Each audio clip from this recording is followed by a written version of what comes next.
Hello दोस्तों, आप सबका स्वागत है आपके अपने इस यूट्यूब चैनल टेक्निकल सेक्शन पे, जहाँ पे आज हम बात करेंगे जो कि हमारे एज बेस्ड क्वेश्चन होते हैं, अनुपात वाले, आयु वाले जो भी क्वेश्चन होते हैं, जो कि हमारे एग्जाम पे आप देखोगे जनरली ये क्वेश्चन आपको देखने को जरूर मिलेगा। कोई भी एग्जाम हो, एसएससी हो, एनटीपीसी हो, ग्रुप 2 का हो, या टेक्निकल में जो भी हमारा नॉन टेक पोर्शन आता है वहाँ पर आपको ऐसे क्वेश्चन देखने को जरूर मिलेंगे। तो आज हम इन क्वेश्चन को सॉल्व करेंगे। और क्वेश्चन की तरफ बढ़ने से पहले मैं आपको कहना चाहूँगा, जो भी हमारे इस चैनल पर नया है प्लीज़ आप इस चैनल को सब्सक्राइब जरूर कर लीजिएगा। हमारा चैनल है टेक्निकल सेक्शन, जहाँ पे हम बात करते हैं मैथ के क्वेश्चन की, जो कि ट्रिकी वे पे इनको सॉल्व करने की कोशिश करते हैं और कम से कम समय में इसको सॉल्व करने की हम कोशिश करते हैं। तो चलते हैं हम अपने क्वेश्चन की तरफ।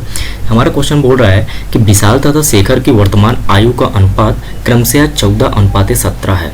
6 वर्ष बाद इनकी आयु का अनुपात क्रमशः 17:20 हो जाता है। शेखर की वर्तमान आयु क्या होगी? ठीक है, अभी तक हम ऐसे क्वेश्चन को कैसे सॉल्व करते आए हैं, एक्स मानता थे। जैसे कि हमारी शेखर की वर्तमान आयु पूछा है, हम क्या करते थे, अक्सर शेखर की आयु को हमने एक्स माना, फिर इसके बाद हम रेशियो लेके इनको सॉल्व करते थे। आज के बाद से हम इनको ऐसे सॉल्व बिल्कुल भी नहीं करेंगे। इनको हम करेंगे, एक मेथड है वो है हमारी कौन सी, रेशियो मेथड से। ठीक है, रेशियो के थ्रू इन क्वेश्चन को पूरे सॉल्व करेंगे। जैसे कि हम पिछले भी वीडियो में अपने जो भी परसेंटेज के क्वेश्चन ऐसा कि मोस्टली क्वेश्चन को हमने रेशियो से ही क्वेश्चन को सॉल्व करने की कोशिश की है। तो आप जिन्होंने अभी पिछले वीडियो को नहीं देखा तो आप जाकर देख सकते हैं। देखो, ऐसे क्वेश्चन बोल रहा है कि विशाल तथा शेखर की वर्तमान आयु का अनुपात। ठीक है, ये बोल रहा है वर्तमान आयु का अनुपात। ठीक है, यहाँ पे ध्यान देना, वर्तमान आयु। तो हमने क्या किया कि दोनों की वर्तमान आयु का अनुपात लिख लेते हैं, विशाल और शेखर। ठीक है, इनकी वर्तमान आयु का अनुपात क्या है वो हम लिख लेते हैं।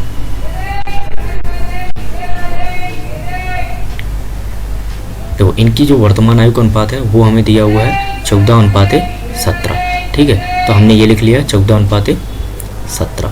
फिर इसके बाद बोला जा रहा है कि 6 वर्ष बाद इनकी आयु का अनुपात क्रमशः 17:20 होता है। जैसा जैसा क्वेश्चन पे बोलता जाता है, जैसा मैं कर रहा हूँ आपको वैसे ही समझना है। ठीक है, 6 वर्ष बाद इनकी आयु का अनुपात क्रमशः 17:20 हो जाता है। 6 वर्ष बाद, 6 वर्ष बाद का मतलब क्या होता है कि जो विशाल की आयु यदि 6 वर्ष बढ़ रही है तो इसकी भी आयु 6 वर्ष बढ़ रही होगी, यानी दोनों की आयु 6 वर्ष बाद का जो अनुपात दिया हुआ है, यानी कि दोनों में हमारा क्या हो जाएगा, 6 वर्ष हम बढ़ा दिए। देखो, बढ़ाने को बोल रहा है, वर्ष बाद बोल रहा है तो मैंने ऐड किया। यदि यहाँ पे बोलता 6 वर्ष पूर्व तो मैं क्या कर देता, माइनस कर देता। ठीक है, आपको ये बात याद रखनी है। फिर इसके बाद बोला जा रहा है कि इनका अब अनुपात जो हो जाता है वो हो जाता है 17:20। तो मैंने अब इनका अनुपात क्या लिख लिया, 17:20। ठीक है, ये हमारा हो गया 6 वर्ष बाद का अनुपात। बस आपको इतना अगर आपने कर लिया, इसके बाद क्वेश्चन बिल्कुल सॉल्व हो चुका है आपका। ठीक है, अब आपको करना क्या है इसके लिए, देखो, ये करने के बाद हमें एक चीज़ पे ध्यान देना है कि अब हमें क्या करना है। हम बचपन से पढ़ते आ रहे हैं, तिर्यक गुणा करना, ये सबको आता है। ठीक है, अब यहाँ पे करना क्या है कि ये जो आपका अपर और सबसे नीचे वाला है, इसका तिर्यक गुणा, ठीक है, और इसका तिर्यक गुणा, ये आप अच्छे से ध्यान दो। सबसे ऊपर और जो सबसे नीचे है, जो सबसे ऊपर वाला रेशियो और सबसे नीचे वाला रेशियो है, इनका तिर्यक गुणा और इनका तिर्यक गुणा आपस में करके इनको आपस में क्या कर देना है, माइनस कर देना है। इनका आपस में अंतर निकाल लेना है। जैसे कि मैंने किया 14 दूनी 28, यानी कितना आ गया, 280। ठीक है, ये मेरा आ गया 280। फिर माइनस कर देना है और इनका आपस में इंटू करना है। तो ये 17 × 17 सबको पता है कितना होता है, 289। तो ये मैंने लिख दिया 289। ठीक है, आपको ये चीज़ करना है।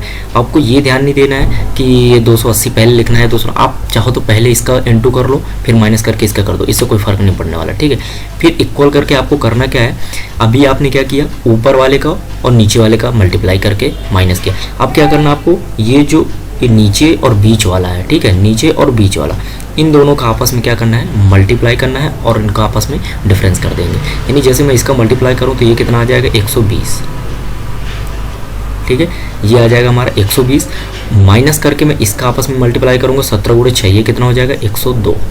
17 × 6 102 हो जाएगा। ठीक है, बस आपको इतना करना, और अगर आपने ये कर लिया तो आपका क्वेश्चन बहुत ही इजी तरीके पे सॉल्व हो जाएगा। ठीक है, अब आप यदि यहाँ पे माइनस करोगे तो आपको लग रहा होगा कि -9 आएगा, तो हमें माइनस बिल्कुल भी नहीं लिखना। क्यों? क्योंकि मैं चाहे तो मैं इसको पहले लिख सकता हूँ। ठीक है, तो मैं यहाँ पे क्या करूँगा, 9 लिख दूंगा। ठीक है, इक्वल टू, यहाँ पे यदि मैं माइनस करता हूँ तो कितना आ जाएगा, 18। अब यहाँ से करना क्या है, आपको एक रेशियो की वैल्यू निकालना है। एक रेशियो की वैल्यू आ गई आपकी कितनी, 2, यानी आपने यहाँ से एक रेशियो की वैल्यू निकाल ली, वो कितनी आ गई, 2 आ गई। अगर आपने ये निकाल लिया फिर इसके बाद आपका क्वेश्चन सॉल्व हो चुका है। अब एक रेशियो की वैल्यू 1 आ गई तो आपको वर्तमान का रेशियो जो दिया हुआ था कितना था, 14:17। ठीक है, तो आपको करना क्या है कि यदि एक रेशियो की वैल्यू 2 है तो 14 रेशियो की वैल्यू कितनी हो जाएगी, आपको क्या करना रहता है, 14 × 2 कर दोगे, यानी ये कितनी हो जाएगी, 28 हो जाएगा। ठीक है, यदि मैं 17 रेशियो की वैल्यू निकालना चाहूँ तो कितना हो जाएगा, 17 दूनी 34। तो देखो अब अगर आपको एक रेशियो की वैल्यू पता चल चुकी है तो आप किसी भी रेशियो की वैल्यू को फाइंड आउट कर सकते हो। तो अगर इनसे हमसे क्या क्वेश्चन में पूछा गया था कि शेखर की वर्तमान आयु, हमसे पूछा गया था शेखर की वर्तमान आयु, तो शेखर की वर्तमान आयु कितनी हो जाएगी, 34 ईयर। ठीक है, क्यों ये वर्तमान हो, क्योंकि ये हमारे वर्तमान आयु का रेशियो था। ठीक है, यदि हमसे पूछा जाता कि शेखर की 6 वर्ष बाद क्या आयु होती, तो हमने यदि वर्तमान निकाल लिया तो इसमें हम 6 ऐड कर देते तो हमारी इसकी 6 वर्ष पहले की बाद की आ जाती। यदि हमसे पूछा जाता है इसकी 6 वर्ष पहले की, तो हम वर्तमान निकालने के बाद 6 वर्ष माइनस कर देते। तो यहाँ पर हमारा जो करेक्ट आंसर हो जाएगा वो क्या हो जाएगा, 34। This is a correct answer. ठीक है, चलते हैं हम अपने नेक्स्ट क्वेश्चन की तरफ। हमारा नेक्स्ट क्वेश्चन क्या बोल रहा है, मीरा तथा प्रिया की वर्तमान आयु का अनुपात। ठीक है, इनकी भी कौन सी आयु का अनुपात दिया हुआ है, वर्तमान आयु का इनका अनुपात है।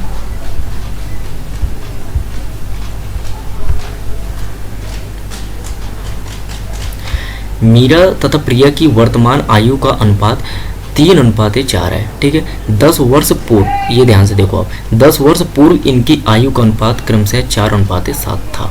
ठीक है, 5 वर्ष बाद मीरा की आयु क्या होगी या कितनी हो जाएगी। ठीक है, हमें करना क्या है, जो दिया है बस वैसे ही आपको नोट डाउन करते जाना है। यहाँ पे बोला गया है कि मीरा और प्रिया, ठीक है, हमने बना लिया मीरा और प्रिया का रेशियो जो भी दिया हुआ है। ठीक है, इनकी वर्तमान आयु दी हुई है तो मैंने क्या लिख लिया, इनकी वर्तमान आयु का रेशियो लिख लिया। ये हो गया हमारा वर्तमान। ठीक है, वर्तमान आयु का रेशियो हमें कितना दिया हुआ है, तो हमें दिया हुआ है 3:4। ये मैंने लिख लिया जो भी हमारा क्वेश्चन पे दिया हुआ है। फिर इसके बाद देखो क्या बोल रहा है, 10 वर्ष पूर्व इनकी आयु का अनुपात 4:7 हो जाता है। अब बोल रहा है 10 वर्ष पूर्व बोल रहा है, पिछले क्वेश्चन में बोल रहा था बाद में। ठीक है, 10 वर्ष पूर्व की यदि बात करा तो मैं यहाँ पे क्या कर दूंगा, -10 कर दूंगा। ठीक है, अब देखो 10 वर्ष पूर्व की बात है, यानी दोनों पे 10 वर्ष पूर्व की बात होगी। ठीक है, अब इनका रेशियो कितना हो जा रहा है, इनका रेशियो हो जा रहा है 4:7। अब आपने अगर ये कर लिया, इसके बाद आपको सॉल्व करना आ जाएगा। ठीक है, अब इसके बाद देखो आपको यदि कंफ्यूजन होती है कि यहाँ पे माइनस है, तो आपको एक चीज़ मैं बता दूं, आपको वैसा ही करना है, बस ये साइन माइनस हो तो फिर या तो दोनों में माइनस हो, प्लस हो तो दोनों पे प्लस हो, यानी ये दोनों साइन जो होने चाहिए वो सेम होने चाहिए। तो आपको सेम वही करते आना है। यदि ये दोनों साइन डिफरेंट होते हैं तो फिर हम उसके लिए बताएंगे क्या कर सकते हैं। ठीक है, तब हमारा साइन चेंज होता है, लेकिन वैसा क्वेश्चन आएगा तो मैं आपको बताऊंगा, शायद आपका डाउट वहाँ पे क्लियर हो जाएगा। ठीक है, तो अभी हमें क्या करना है, हमें पता है कि इसका मल्टीप्लाई किए और इसका आपस में मल्टीप्लाई करके इनका आपस में क्या कर देंगे, डिफरेंस निकाल देंगे। तो मैंने इनका मल्टीप्लाई किया, 7×21 आ गया। ठीक है, ये आ गया 7×21 माइनस इनका आपस में मल्टीप्लाई किया मैंने, तो ये कितना आ गया, 4×4 16 आ गया। तो ये मैंने लिख दिया 4×4 16। ठीक है, इसके बाद मुझे क्या करना है, इनका आपस में मल्टीप्लाई, नीचे वाले का और बीच वाले का। ठीक है, और सेम वही चीज़ करना है। तो 10 और गुणे 7, तो मैंने कितना किया, 70। अच्छा, हमें ये माइनस वाइनस बिल्कुल भी नहीं लिखना है। हमने क्या बताया, यदि ये दोनों माइनस हैं तो हमें सेम वही करते जाना है कि मल्टीप्लाई करके और डिफरेंस निकाल देना है। ठीक है, 10×4 40, तो ये मैंने क्या कर दिया, 10×4 40 कर दिया। ठीक है, अब आप देखो यहाँ से यदि इसको माइनस करते हो तो ये 5 आ जाएगा, यदि आप यहाँ से माइनस करते हो तो ये कितना आ जाएगा, 30 आ जाएगा। यानी आप यहाँ से एक रेशियो की वैल्यू निकाल सकते हो, वो कितनी आ जाएगी, 6। यदि हमारे पास एक रेशियो की वैल्यू निकल चुकी है तो इसके बाद तो हम कोई भी रेशियो की वैल्यू को फाइंड आउट कर सकते हैं। ठीक है, एक रेशियो की वैल्यू हमारी कितनी आ गई, 6 आ गई। अब हमसे यदि हम इनकी वर्तमान आयु निकालते हैं, ठीक है, अब इसका वर्तमान आयु का रेशियो कितना है, 3 है। एक रेशियो की वैल्यू यदि 6 है तो 3 रेशियो की वैल्यू क्या हो जाएगी, 3×6, यानी कितना हो जाएगा, ये 18। ठीक है, 4 रेशियो की वैल्यू कितनी हो जाएगी, 4×6 24। तो देखो ये तो हो गई हमारी मीरा और प्रिया की वर्तमान आयु, क्यों, क्योंकि ये हमारा वर्तमान रेशियो था। ये कौन सी आयु हो गई हमारी, वर्तमान आयु, यानी कि यदि वर्तमान आयु पूछता मीरा की तो 18 ईयर हो जाएगी। ठीक है, यदि हमसे पूछता प्रिया की वर्तमान आयु 24 ईयर हो जाएगी। पर देखो क्वेश्चन पे क्या बोला जा रहा है, 5 वर्ष बाद मीरा की आयु बताना है। तो मीरा की 5 वर्ष बाद बताना है, तो ये तो वर्तमान है, और यदि हमसे पूछा जा रहा है 5 वर्ष बाद, तो हम इसमें क्या करेंगे, 5 ऐड कर देंगे। अब 5 ऐड करने के बाद जो भी आंसर आएगा वो हमारा होगा आंसर, यानी कितना आ गया 23। तो 5 वर्ष बाद मीरा की आयु कितनी हो गई 23 ईयर हो गई। तो आप ऐसे क्वेश्चन को इजीली तरीके से आप सॉल्व कर सकते हैं। ठीक है, हम चलते हैं अपने नेक्स्ट क्वेश्चन की तरफ। हमारा नेक्स्ट क्वेश्चन क्या बोल रहा है, 7 वर्ष पूर्व ए तथा बी की आयु का अनुपात क्रम से 4:5 था। ठीक है, यहाँ पे बोला जा रहा है 7 वर्ष पूर्व इनकी आयु का अनुपात क्या था,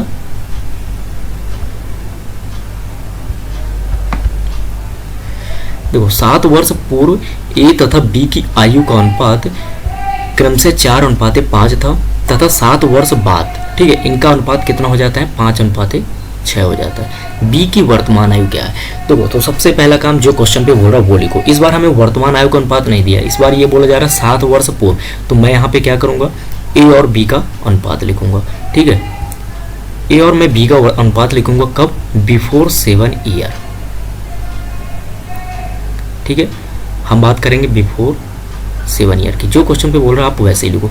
तो इनका जो रेशियो है वो कितना दिया हुआ है, वो हमें दिया हुआ है 4:5। ठीक है, इसके बाद बोल रहा है कि 7 वर्ष बाद। अब देखो यहां पे बोला जा रहा है कि आफ्टर 7 ईयर, आफ्टर 7 ईयर इनका रेशियो हो जाता है 5:6। अब आप सोच रहे होंगे कि यहाँ पे बीच पे क्या एज आएगी, यानी जो एज का डिफरेंस था, ये जो रेशियो पे डिफरेंस है, पहले अभी तक हमारा जो पिछले क्वेश्चन थे वहाँ पे बोलता था ये वर्तमान आयु का रेशियो है, फिर इसके बाद बोलता था कि ये 7 ईयर या जो भी ईयर बोलता था, तो हम क्या करते थे जितना भी बोलता था हम उतना ही ऐड कर देते। बट देखो यहाँ पे क्या है, थोड़ा सा चेंज क्या है, यहाँ पे करना क्या है, मैं आपको एक एग्जाम्पल से समझाता हूँ। ये मान लेते हैं ये हमारा यानी कि ये हम मानते हैं कि प्रेजेंट है, ठीक है, यानी वर्तमान है, ये यहाँ पे आपका 0 वैल्यू है। ठीक है, ये वर्तमान पे चल रहे हैं। आपको बोला गया यदि 7 साल पहले, तो आप यहाँ पे आ जाओगे। ठीक है, 7 साल पहले।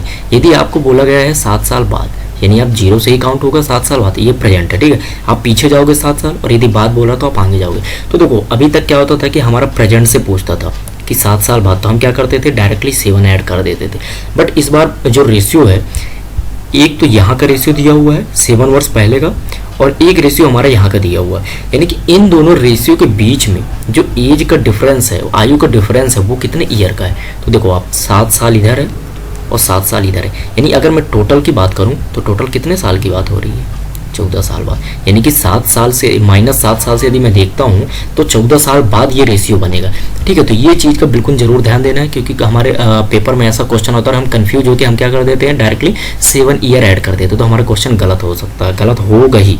ठीक है, तो आपको ये ध्यान देना है कि यदि हमारा पहले से पूछ रहा है बिफोर 7 ईयर और आफ्टर 7 ईयर, तो दोनों आपस में क्या हो जाएंगे, ऐड हो जाएंगे। ठीक है, तो ये हमारे यहाँ पे कितना हो जाएगा, 14 ईयर हो जाएगा। उम्मीद करता हूँ आप सबको समझ में आ रहा होगा। अब ये आ गया तो आपको तो बनते ही है कि इनको कैसे सॉल्व करना है। अब इनका क्या करोगे, आपस में आप तिरिया गुणा करके माइनस। ठीक है, तो 6 चौको 24, ये मैंने किया 24, ठीक है, माइनस 25। ठीक है, और मैंने पहले बताया या तो आप 25 को पहले लिखो, 24 को, उससे मतलब नहीं है, बस आपको साइन नहीं लेना है।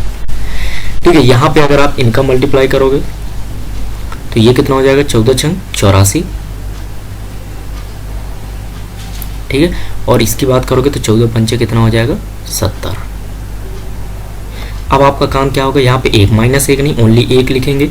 ठीक है, अब यहाँ पे ये कितना आ जाएगा, 14, यानी एक रेशियो की वैल्यू आपकी कितनी आ गई, 14। ठीक है, अब एक रेशियो की वैल्यू आ गई तो आप इनकी देखो वर्तमान अभी नहीं निकाल सकते, जो आपका रेशियो पहले दिया था 7 ईयर पहले का है, तो आप सबसे पहले 7 ईयर पहले की इनकी एज निकाल सकते हैं। यदि एक रेशियो की वैल्यू 14 है तो 4 रेशियो की वैल्यू कितनी हो जाएगी, 14 चौको 56। ठीक है, 4 रेशियो की वैल्यू कितनी हो गई, 56 हो गई। 5 रेशियो की यदि हम वैल्यू निकालेंगे तो कितना हो जाएगा, 14 पंचे 70। देखो आप जल्दबाजी में कभी ये नहीं करोगे कि आपको पूछा गया कि बी की वर्तमान आयु क्या है और आपने टिक कर दिया 70 है, और ये आपको ऑप्शन में जरूर मिलेगा, बिल्कुल रॉन्ग है ये। ठीक है, तो आपको पहले ध्यान देना है, क्वेश्चन पे ये बोल रहा है कि ये जो रेशियो था वो बिफोर 7 ईयर, यानी ये 7 साल पहले की हमने एज निकाली है। यदि 7 साल पहले बोलता तो ए की एज हो जाएगी 56, और यदि बी की एज क्या हो जाएगी 7 साल पहले, 70 ईयर। बट हमसे बोल रहा है वर्तमान आयु, वर्तमान मीन्स हम वर्तमान से कितना पीछे हैं, 7 साल पीछे हैं, तो हमें इसमें क्या करना होगा, वर्तमान की यदि एज निकालना है, ये 7 साल पहले की, तो यदि हम इसमें 7 ऐड कर देते हैं तो तो ये हमारी किसकी आ जाएगी, ये आ जाएगी हमारी प्रेजेंट की एज आ जाएगी। तो ये हमारा होगा correct answer, 77 is A correct answer हो जाएगा। ठीक है, तो ये छोटी छोटी मिस्टेक को आपको ध्यान देना है। ठीक है, चलते हम अपने नेक्स्ट क्वेश्चन की तरफ। हमारा नेक्स्ट क्वेश्चन क्या बोल रहा है, सीता तथा गीता की वर्तमान आयु का अनुपात क्रम से 8:9 है तथा इनकी आयु का योग 68 वर्ष है। ठीक है, इनकी आयु का योग दे दिया इस बार। 10 वर्ष बाद इनकी आयु का अनुपात क्या होगा, हमसे इस बार अनुपात पूछा गया, कोई एज नहीं पूछी गई है। ठीक है, तो मैंने इसमें जो भी क्वेश्चन को इंक्लूड किए हैं, हम 2 पार्ट में इसको पढ़ेंगे। ये हमारा आज पहला पार्ट है और इसके बाद हमारा एक नेक्स्ट पार्ट भी आएगा। ठीक है, तो मैंने जो भी छोटे छोटे क्वेश्चन थोड़ा थोड़ा डिफरेंस करके, लैंग्वेज को चेंज करके क्वेश्चन बन सकते हैं, मैंने उन सब क्वेश्चन को लिया हुआ है। ठीक है, तो आप सभी क्वेश्चन को एक बार अच्छे से पढ़िएगा और उनको सॉल्व करिएगा और प्रैक्टिस करिएगा अपने प्रीवियस ईयर के क्वेश्चन से। यहाँ पे बोला जा रहा है सीता तथा गीता की वर्तमान आयु का अनुपात 8:9 है। तो आपको जो बोल रहा है आप लिख लो। ठीक है, सीता और गीता, इनकी वर्तमान आयु का अनुपात दे रहा है। ठीक है, तो आप लिख लो इनकी वर्तमान आयु का अनुपात।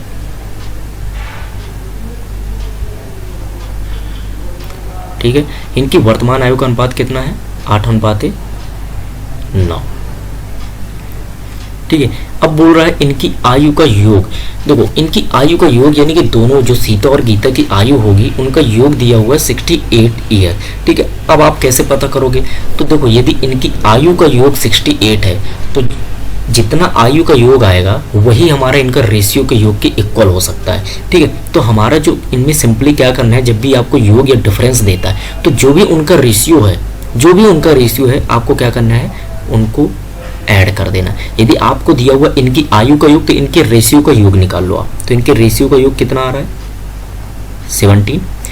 यानी कि यदि एज में इनका योग 68 है तो रेशियो में इनका योग कितना होगा, 17 होगा। और ये 17 ही किसके इक्वल हो जाएगा, 68 ईयर के इक्वल हो जाएगा। यानी मैं यहाँ से एक के रेशियो की वैल्यू कितनी निकाल सकता हूँ, 4। यानी हमारे पास एक 1 ईयर की रेशियो जो आ गया, 1 रेशियो की जो वैल्यू आ गई वो कितनी आ गई, 4 ईयर आ गया। ठीक है, अब मुझे क्या पूछा गया है, 10 वर्ष बाद। पहले तो मैं क्या निकालूंगा, इनकी वर्तमान आयु। यानी अगर सागर की वर्तमान आयु का रेशियो 8 है तो एक रेशियो की वैल्यू अगर 4 ईयर है तो 8 रेशियो की वैल्यू कितनी हो जाएगी, 8 चौको 32। यानी इसकी सागर की वर्तमान आयु कितनी आ जाएगी, 32 ईयर। अगर मेरे से पूछा जाता है, सीता, अगर मेरे से पूछा जाता है गीता की, तो ये कितना हो जाएगा, 9 चौको 36 यानी 36 ईयर। तो यदि क्वेश्चन में आपसे पूछता कि इनकी वर्तमान आयु क्या होगी तो आप ये बता सकते थे कि 32 और 36। बट हमसे पूछा गया 10 ईयर बाद इनकी आयु का अनुपात, 10 ईयर बाद। तो आप ये देखो, ये हम मानते हैं कि ये सीता है और ये गीता है। यदि वर्तमान आयु इनकी 32 है, 10 ईयर बाद बात कर रहे हैं, यानी हम क्या करेंगे, दोनों में 10 ईयर ऐड कर देंगे। तो यदि ये 32 है और इसमें मैंने कितना ऐड किया, 10, तो ये कितना हो जाएगा हमारा, यानी सीता की एज कितनी हो जाएगी 10 साल बाद, 42। तो मैंने ये लिख लिया 42।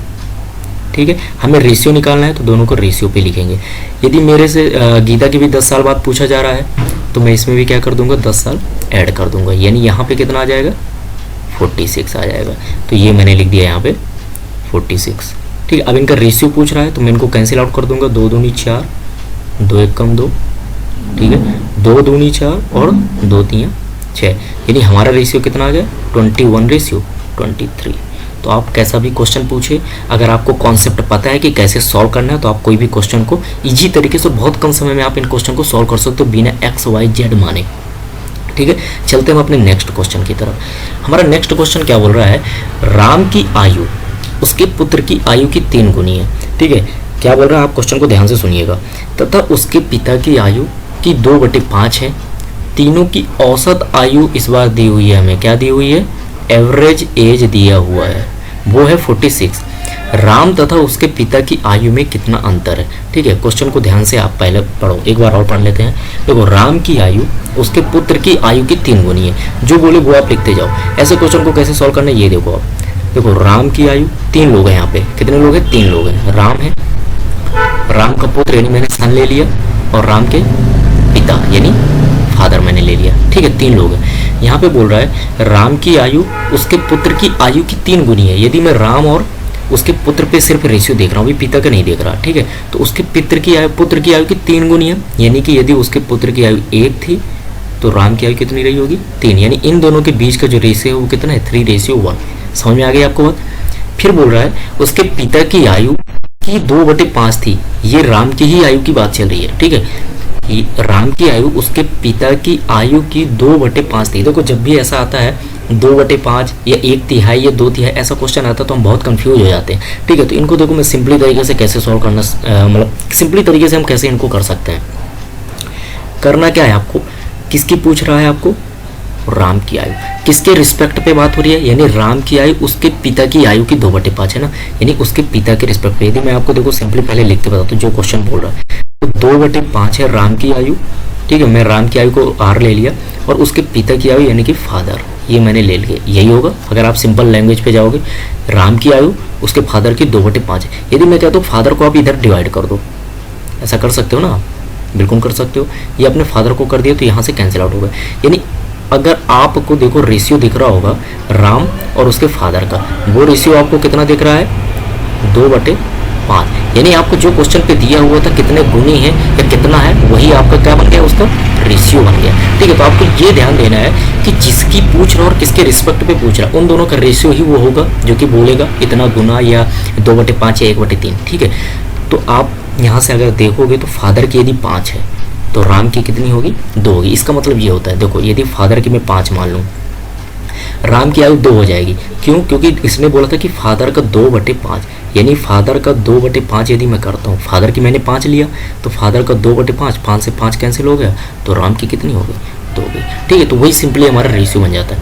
तो देखो यहाँ पे किसका रेशियो दिया हुआ है, राम का, तो राम का और उसके फादर का, यानी 2 रेशियो कितना आ गया, 5 आ गया, ठीक है। तो मैं ऐसे क्वेश्चन को देखो सिंपल तरीके से सॉल्व कर सकता हूँ। मैंने यहाँ पे लिखा राम और उसके पुत्र का रेशियो, राम और उसके पुत्र का रेशियो मुझे कितना मिला था, 3:1, ठीक है। फिर मेरे पास मिल गया राम और उसके पिता, इनका रेशियो कितना मिल गया मुझे, 2:5, ठीक। ये मैंने समझाने के लिए आपको किया है, आप बिल्कुल इस तरीके से कर सकते हो इसको, जब भी बोल दे कि इनकी औसत आयु इतनी दी हुई है, ठीक है। अब देखो इन दोनों में आपको कॉमन क्या है, कॉमन है आपको राम दोनों में क्या है, कॉमन है, यानी कि दोनों की वैल्यू भी तो सेम होनी चाहिए। यहाँ पे 3 है, यहाँ पे 2 है, तो आप क्या करोगे, यहाँ पे 2 का मल्टीप्लाई करोगे, और यदि ऊपर कर रहे हो आप तो आपको नीचे भी 2 का मल्टीप्लाई करना होगा, ठीक है। अब यहाँ पे इक्वल करने के लिए आपको क्या करना होगा, 3 का मल्टीप्लाई करना होगा, यदि ऊपर कर रहे हो तो आपको नीचे भी करना होगा, ठीक है। अब देखो आप मल्टीप्लाई करने के बाद यदि आप इसको लिखते हो रेशियो को, तो ये हो जाएगा 6 और ये कितना हो जाएगा आपका 2। यहाँ पे देखो आप, यहाँ पे कितना बन जाएगा 6 और ये कितना हो जाएगा 5, ये हो जाएगा आपका 15, ठीक है। अब आप यहाँ पे देख सकते हो कि ये राम दोनों का रेशियो क्या हो गया, सेम हो गया, यानी राम का, उसके पुत्र का और उसके पिता का रेशियो कितना आ गया, तो राम का मैंने लिख लिया 2 रेशियो, 6 रेशियो, देखो, और उसके सन का रेशियो कितना आ गया 2, ये मैंने लिख लिया 2, ठीक है। उसके फादर का रेशियो कितना आ गया 15, यानी तीनों में यदि मैं रेशियो की बात करूं तो ये आ गया, इनकी उम्र का रेशियो ये आ गया। अब यहाँ पे बोला जा रहा है कि तीनों की औसत, देखो मैंने अभी पिछले क्वेश्चन पे बताया था यदि टोटल दोनों का योग था तो रेशियो का योग के इक्वल होगा, तो यही चीज़ यहाँ पे भी करना है कि तीनों की एज का औसत यदि 46 है तो हम तीनों की रेशियो का औसत पहले निकाल लेंगे। तो औसत क्या होता है, जितने भी नंबर होते हैं उनका योग बटे टोटल नंबर, ठीक है। तो 6, 2, 8 और 5, इसको आप यदि ऐड करते हो ये कितना हो जाएगा 23, ठीक है। और कितने लोग हैं 3, तो ये मैंने कर दिया, ये इसका एवरेज आ गया रेशियो का, और ये एवरेज का रेशियो उनके एज के रेशियो के इक्वल होगा, ठीक है, 46 ईयर के। तो यहाँ से आप एक रेशियो की वैल्यू निकालोगे तो 23 से आप इसको कैंसिल आउट करोगे, कितना आ जाएगा 2, 3 को आप इधर भेजोगे, यानी 1 रेशियो की जो वैल्यू आ जाएगी आपकी वो कितनी आ जाएगी 6 ईयर। अब आपको 1 रेशियो की वैल्यू आ गई तो फिर तो आप कुछ भी निकाल सकते हो, क्वेश्चन पे कुछ भी निकाल सकते हो, ठीक है। अब आपसे क्या बोला गया था, राम तथा उसके पिता की आयु में कितना अंतर है। यदि हमें तीनों की आयु ही मिल गई तो हम तो किसी का भी अंतर, किसी का योग, किसी का मल्टीप्लाई कुछ भी निकाल सकते हैं। अब देखो एक रेशियो की वैल्यू 6 है तो यहाँ से मैं राम की एज कितनी निकाल सकता हूँ, तो मेरी जो राम की आयु हो जाएगी वो कितनी हो जाएगी 36, यानी 6 × 6 36 ईयर किसकी एज हो जाएगी, राम की। यदि मैं उसके पुत्र की बात करूँगा तो यदि 2 रेशियो है तो 6 दूनी 12, तो ये मेरे पास कितना आ जाएगा 12 ईयर। यदि मैं फादर की बात करूँगा तो 15 रेशियो है तो 15 × 6 कितना हो जाएगा 90, यानी यदि हमसे किसी की एज पूछ लेता डिफरेंस ना पूछ के एज पूछ लेता कि राम की आयु क्या थी या सन की आयु क्या थी या उसके पिता क्या, तो आप ये आंसर में टिक कर सकते हैं। ठीक है, बट यहाँ पे हमसे पूछा गया है कि राम और उसके फादर की आयु का डिफरेंस यानी इनके बीच का अंतर कितना है। तो आप 90 में 36 माइनस कर सकते हो तो कितना आ जाएगा आपका, यदि आप यहाँ पे 36 माइनस कर दोगे आपका आ जाएगा कितना 54। लेकिन आपको ये मैंने समझाया कि कुछ भी क्वेश्चन पूछ सकता है, बट आपको पेपर में क्या करना है, जैसे ही आपको पूछा है कि अंतर क्या होगा, ठीक है, यदि आपको बोला अंतर तो आप क्या करो, डायरेक्टली एक रेशियो की वैल्यू आ गई, आप यहाँ पे रेशियो का अंतर निकाल दो। राम और फादर का बोल रहा है तो रेशियो इनका अंतर कितना है, 6 और 15 9, 9 रेशियो है अंतर। एक रेशियो की वैल्यू 6 है तो 9 रेशियो की वैल्यू कितनी हो जाएगी, 9 गुणे 6 कर दोगे आप, यानी 9 रेशियो की वैल्यू आपकी हो जाएगी 54। तो ये आपका आंसर आ जाएगा डायरेक्टली 54 ईयर। तो आप ऐसे क्वेश्चन को सॉल्व कर सकते हैं। तो आज का हम सेशन अपने यहीं पे ख़त्म करते हैं। उम्मीद करता हूँ आप सबको ये क्वेश्चन बहुत ही पसंद आए होंगे, और यदि आपको वीडियो पसंद आता है तो आप इसको लाइक ज़रूर कर दीजिएगा, अपने दोस्तों के साथ शेयर करिएगा।